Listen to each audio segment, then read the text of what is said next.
Sorry for being a little bit late here this morning. My name is Melissa Hortman, Speaker Emerita in the House. We were really proud in 2023 to pass paid family medical leave. And the reason is we know that Minnesotans deserve the security of paid leave in order to care for themselves and their loved ones. Now we're standing with workers and business owners who are making it clear to House Republicans that we cannot afford to delay this benefit any longer. Every other industrialized nation in the world has figured out how to offer family and medical leave. 12 other states and Washington, D.C. offer paid leave. This isn't some new idea. It's similar to unemployment insurance. And Minnesotans have waited long enough. There's no reason to delay paid family medical leave. Republicans are just making it clear that they don't want to delay. They want a full repeal. They've introduced bills that would repeal the program entirely. Democrats aren't going to let either of those things happen. We will continue working alongside Minnesotans to build a future where everyone can get ahead, not just the rich and powerful. Now I'll turn it over to Representative Frazier. Thank you. Good morning, everybody. Thanks for being here. My name is Cedric Frazier. I represent District 43A, which is the cities of Crystal and New Hope in our northwest suburbs. You know, at its core, paid family and medical leave is about recognizing and upholding human dignity. It acknowledges the people are not just workers, they're family members, caregivers, and individuals with inherent needs.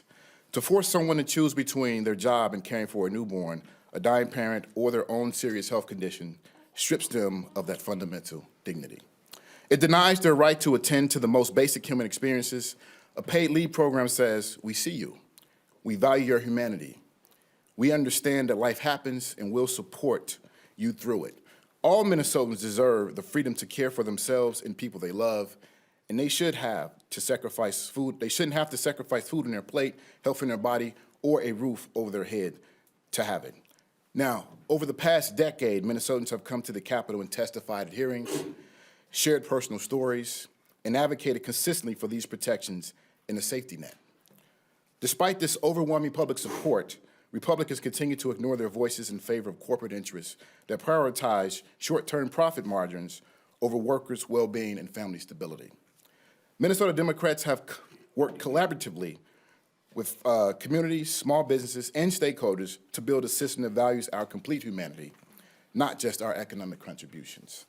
Today, House Republicans are pushing to repeal this legislation entirely. Their proposal would strip Minnesotans of crucial protections during their most vulnerable moments. My DFL colleagues and I will continue to fight alongside Minnesotans to protect our paid leave law. Thank you. And up next, we have Chris Rubich from Minnesota Nurses Association. Thank you so much. Good morning. My name is Chris Rubich. I'm the president of the Minnesota Nurses Association. When MNA joined with our fellow unions and community partners to help fight for the paid family leave program, it's because we knew that this wasn't a benefit that we wanted to just negotiate into our contracts. This was a benefit that every Minnesota worker deserved. We knew that we needed to raise our voices with others across our community to make sure that every Minnesota worker was fortunate enough to be able to not have to make a difficult choice. All of us will, at one point in our lives, be one of two things, either a caregiver or someone needing care. And we shouldn't only have to go down that road if we're fortunate enough to be in a union and be able to negotiate this into our contract. We as Minnesotans should be able to extend a hand and honor the humanity and needs of everyone in our community. And that's why we're proud to be here again today with our fellow unions and coalition partners to raise our voices and say, no, enough. We want to protect this benefit. So if you're hearing this today, please call your state senator, call your state representative, tell them how important this is to you. We cannot wait. We have waited more than a decade, and enough is enough. Minnesotans are waiting for this benefit. Families are struggling to meet the needs of their loved ones. And we're really proud to stand here together and say all Minnesotans deserve this benefit. So thank you so much for being here, and we will continue to make sure that every Minnesotan gets the care that they deserve. So thank you so much, and I will invite up our next speaker, Claudia Gordon from Isaiah. Good morning. My name is Claudia Gordon. I live in St. Paul. I have a son, Hunter, who is 40 years old. He is married and has 3 children, ages 13, 10, and 7. 6 years ago, he was diagnosed with brain cancer, glioblastoma, grade 4 and aggressive. He had surgery within 2.5 days, did chemotherapy, radiation therapy, and wore an Optune device. But there is no cure for brain cancer. All we can do is pray for a miracle, hope for a miracle. And if that miracle does not come about, then we have people. My 2 daughters relocated here to help in this battle for against Hunter's cancer. And paid family medical leave joined us in our battle against brain cancer 2 years ago. And we still have to wait 10 more months for it to be started. And now they want us to have us start a year longer. We can't wait. Our time might run out. We want the chance as a family to take care of Hunter in his home. Hunter deserves to be taken care of in his home by his family. Please do not delay the start of paid family medical leave. Thank you. And Aaron is next.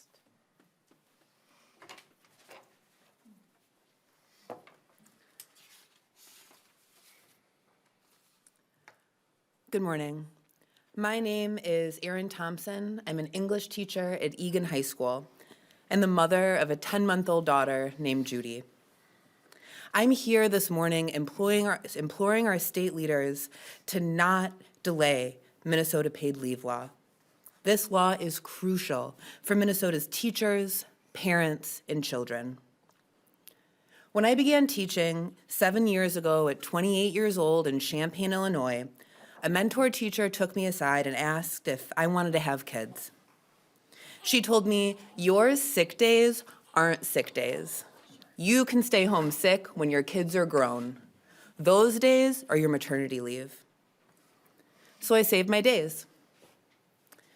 A few years later, my husband accepted a job in Minnesota, so we packed up our house in Illinois, I applied for a Minnesota teacher's license, and I lost all those days in the move. It's back to square one. When we decided to start our family, I had trouble conceiving. Anyone who's struggled with infertility knows that that means a lot of appointments. I essentially had to choose between appointments to navigate my PCOS and a hoped-for future maternity leave. When I finally got pregnant, I had 12 sick days. You can bet I guarded them jealously. I delayed doctor-recommended care throughout my pregnancy. When we learned that Judy was breech, I couldn't avoid using sick time. As I was in the hospital for an ECV, an incredibly painful procedure, I was in the waiting room stressed out that I was burning a day of leave. At the second procedure, when we learned it was going to be impossible to flip her because her cord was wrapped around her neck, I cried because I would need a C-section, but I also cried because I had wasted 2 days on a failed procedure. Judy was born 2 weeks early via emergency C-section. I had 10 days of paid leave to be with her. 5 of those days was spent in the hospital. It wasn't enough. Giving birth is not a health-neutral event. After 10 days, I couldn't walk down the hall, let alone manage a room full of 33 teenagers. Teachers devote their lives and careers to serving our communities and nurturing the minds that will serve society in the future. We take care of the community's children. We deserve time to take care of our own. There is a teacher shortage sweeping the country. If Minnesota wants to attract and retain high-quality teachers, the state needs to be a place where our educators are treated with dignity and respect. The state needs to be a place where teachers can imagine building their families' futures. At Egan High School, we teach our students to lead by example. If Minnesota aspires to be a leader in education, if our state leaders value our families, we must protect paid family leave. Thank you. Jessica Peterson.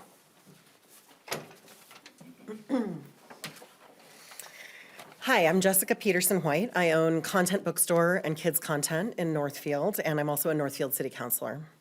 I've been testifying in this issue since I was pregnant with my second child. Now I have 3 kids. That second child is going into 4th grade this fall. And so I've had 2 of those babies since starting a business a decade ago. They've slept under the counter, and I've nursed them in the basement of my bookstore. And because paid leave hasn't been available to me, I've often had to make painful trade-offs between investing in my business and caring for my kids. Some folks who claim to represent the interests of Minnesota businesses will try to tell you that paid family and medical leave is bad for business. As a thriving small employer and retailer, I'm here to tell you that it is just the opposite. My business needs this program urgently in order to compete on a level playing field with bigger employers. I provide great jobs with good benefits, and many of my younger employees would like to keep working for me and have kids.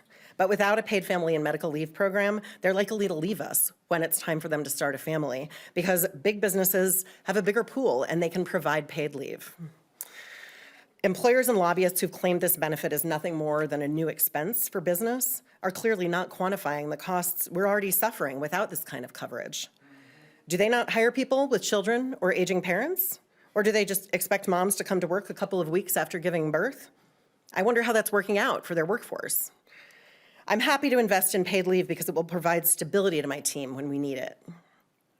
My employees fully understand this system. So does my bookkeeper and my CPA, and so do I.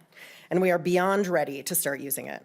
It's time to stop the delay tactics and move into the 21st century, where we can all agree that babies shouldn't go to daycare a few weeks after they're born, and that nobody should have to choose between caring for their family and a paycheck. Minnesotans are ready for paid family leave, and they're ready now.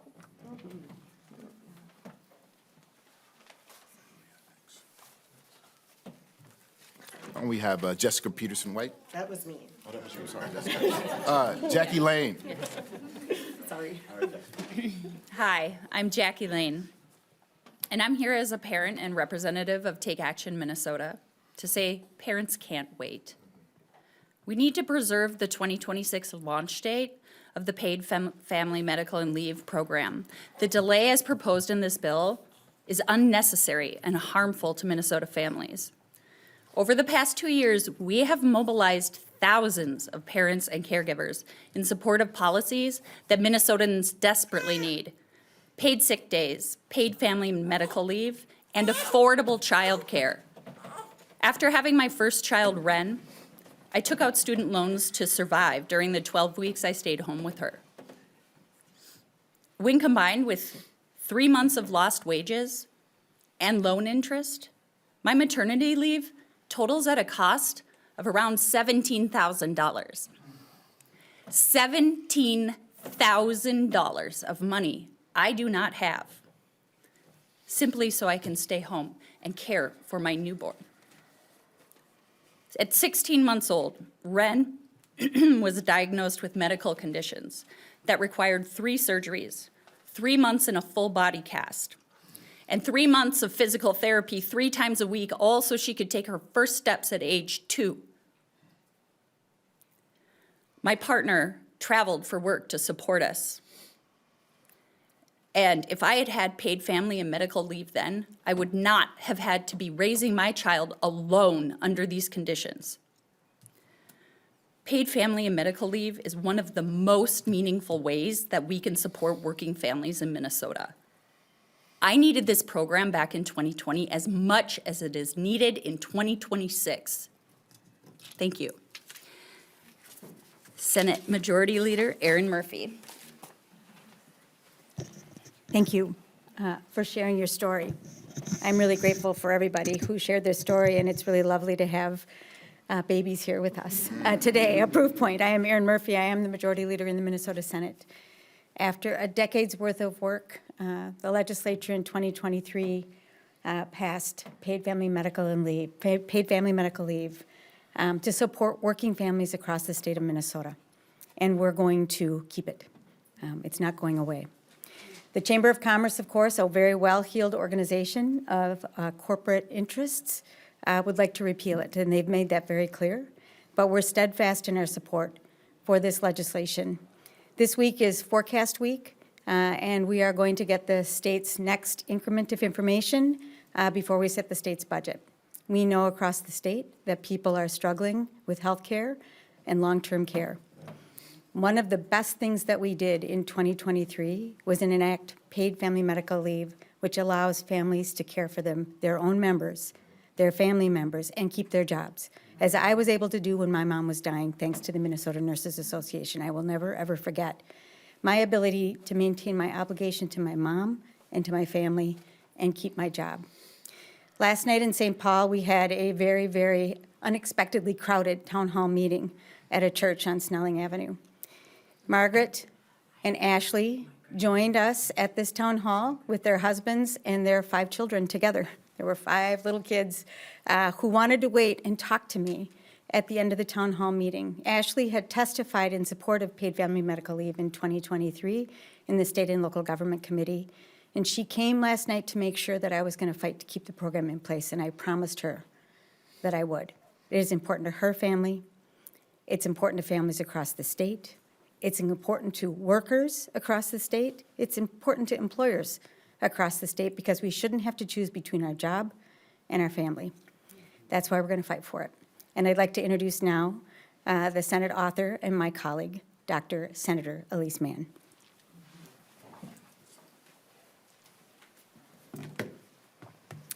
Morning, everyone. I'm Senator Elise Mann from Senate District 50. There is no downside to paid family and medical leave. It decreases maternal morbidity and mortality. It decreases preterm births. It decreases the rates, or it increases the rates of breastfeeding. It decreases clinic visits. It decreases hospitalizations for infants. It decreases pneumonia, gastrointestinal infections, ear infections, and other respiratory infections for infants. It helps close the gender gap in the workplace. It decreases the need for long-term care and for childcare. It increases profitability and productivity for businesses. It keeps people in the workforce, as it increases employee retention and decreases employee turnover. I could go on. There is a body of scientific research that backs this up, and I know because I carried a very large box filled with these studies to 9 committees in 2023 as this bill passed through the Senate. There is no downside to paid leave policies. Hence the reason the entire world has paid leave, except for the United States of America. Paid leave is a very important piece of policy because it evens the playing field between the wealthy and the working class. And it is no coincidence that Republicans are vehemently opposed to paid leave, because unfortunately, Republicans are now the party of the wealthy. The party of corporate health care and corporate monopolies, the party of the uber wealthy, of the billionaires, the party of big pharma. And so to pass a policy that says that we are now going to afford the basic need of taking care of each other to every single person, the basic need of taking care of each other that Republicans will have you believe is a luxury that only they get to have, is a slap in the face to them. And that is why they want to delay it and repeal it and gut it and not have it be available to the rest of the world and the rest of Minnesota. I will have you know that this is the same party that just voted to gut Medicaid, to take away health care from the most vulnerable people across the country, pregnant women and their babies, the elderly. So I hope that none of us are sitting here surprised that they also want to gut and repeal paid leave, because unfortunately this is what we have come to expect from the Republican Party. But as my colleagues have said before me, we are going to stand firm behind this policy because we believe that taking care of each other is something that we all deserve to do, and we are going to fight for that. So thank you for being here. Don't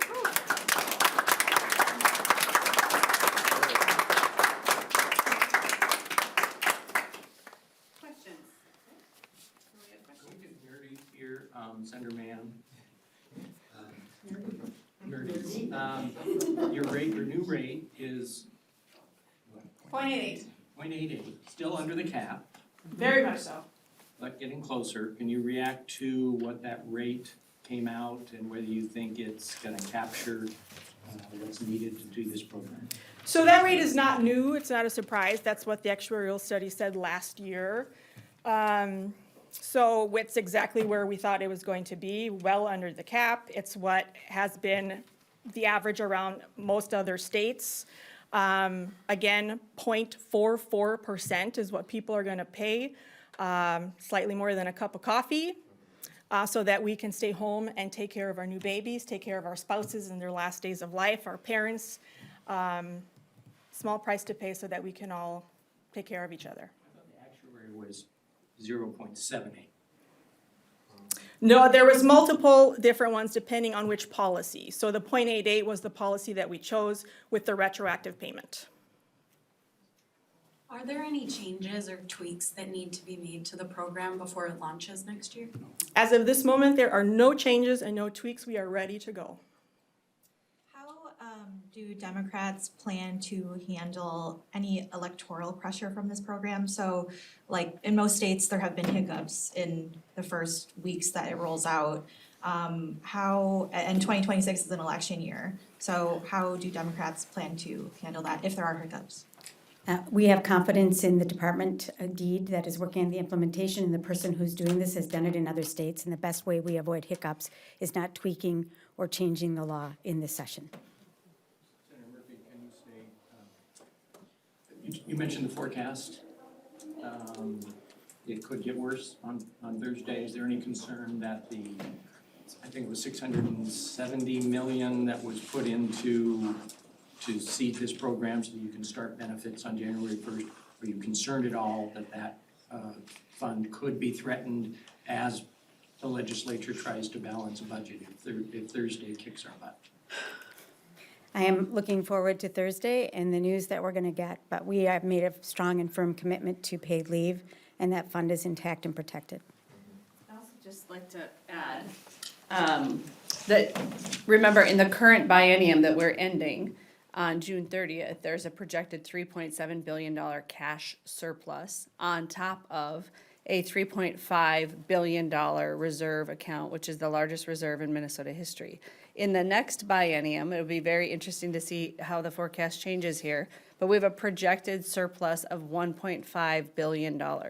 We can choose to spend $900 million of it in inflation to keep level programming across the state, and we'd still have $616 million surplus. It is those long tails, it is the out years, and I think all of us are concerned about the chaos at the federal level and the impact that the federal cuts could have, but I don't think we'll know what Congress is actually going to do with their budget until October. But the most important fact for Minnesotans to focus on is in the very near term, the positive cash balance that Democrats are leaving at the end of this biennium, which means we are ready to go on paid family medical leave.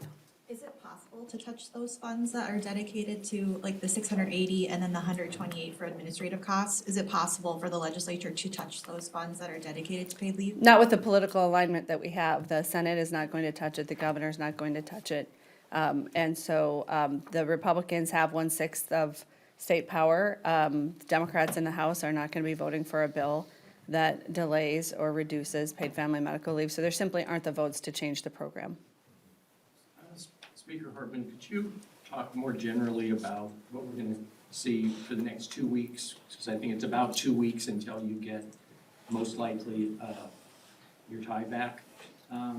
What the House Republicans are doing with this time, they're not able to pass bills, but they are able to bring bills to the floor. Can you just give me your observations on what they're doing and how you think that plays politically or however? Well, I think they know how to use the time well. I heard Representative Bakeberg this morning on a Minnesota Public Radio story saying he was happy about the work that they were doing on the absenteeism task force. And he thought it was important that we looked at this nonpartisan environment and the work we can actually do together. I think we'll have a good and productive 2 weeks if Republicans focus on those areas where we can do work together. Well, today, sounds like they're bringing up, We're gonna be having a press conference at noon today to talk about what they're doing today, but this is about paid family medical leave. Happy to talk about that at noon. But they're not all bipartisan bills they're coming up with. They sure aren't. But they know the recipe for success and they're choosing to ignore it, at least today. are you guys gonna put up any votes for that bill? We'll talk about that at noon, but no.